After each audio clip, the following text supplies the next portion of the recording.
अस्सलाम वालेकुम जी, क्या हाल चाल है आप सबके। उम्मीद है कि आप सब लोग खैरियत से होंगे। तो आज हम दाल गोश्त की एक बेहतरीन सी रेसिपी तैयार कर रहे हैं। तो चलिए जी रेसिपी स्टार्ट करते हैं। बिस्मिल्लाहिर्रहमानिर्रहीम। इसके लिए मैंने एक प्रेशर कुकर में जो है वो एक मीडियम साइज़ का अनियन स्लाइस करके डाल दिया है, और एक ही मैंने मीडियम टू लार्ज साइज़ का मैंने जो है वो टमाटर लिया है। तकरीबन 1 पाव जो है वो मेरे पास बीफ है, और 1 टीस्पून यहाँ मैंने सॉल्ट ऐड किया है, हाफ़ टी स्पून जो है वो हल्दी है, और 1.5 टीस्पून यानी 1.5 चम्मच जो है वो मैंने लाल मिर्च का डाला है, और 1 टेबलस्पून फुल जो है यहाँ मेरे पास जिंजर गार्लिक पेस्ट थी तो मैंने वो ऐड कर दिया है। और गोश्त को गलाने के लिए यहाँ मैं पानी ऐड कर रही हूँ। आप देख लें कि आपको गोश्त कितनी देर में गलता है। मैं एटलीस्ट इसको 17 से 20 मिनट के लिए रखूँगी। तो ये देखिए जी, तकरीबन 17 मिनट बाद में जब मैंने खोला है तो ये बहुत अच्छे तरीके से गोश्त जो है टेंडर हो गया है। मैंने इसको एक पैन में शिफ्ट कर लिया है, और अब मैंने इसमें जो 2 टेबलस्पून फुल दही डाल दिया है।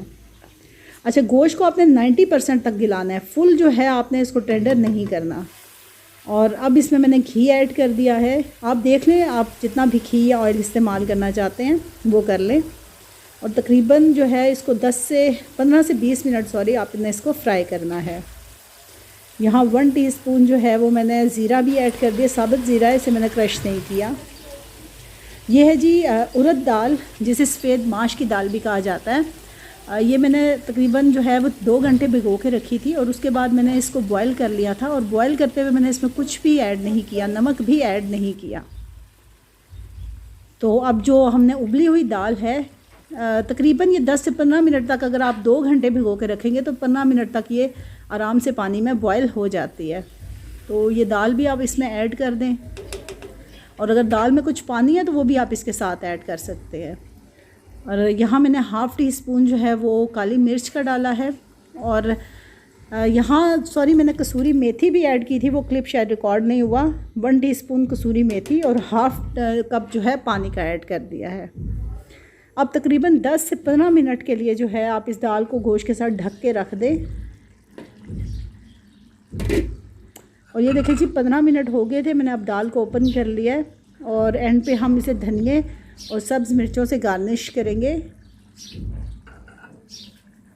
और यहाँ हाफ़ टी स्पून से 1 टीस्पून तक आप गरम मसाला पाउडर ऐड कर सकते हैं। अब आप दोबारा इसको ढक के बिल्कुल दम पे जो है वो 5 मिनट के लिए छोड़ दें, ताकि इसका जो घी है वो ऊपर आ जाए। तो ये देखिए जी, मज़ेदार से हमारी दाल गोश्त का जो सालन है वो तैयार हो गया है। आप इस मेथड को फॉलो करिएगा, और मुझे ज़रूर बताइएगा कमेंट्स में कि आपको ये रेसिपी कैसी लगी है।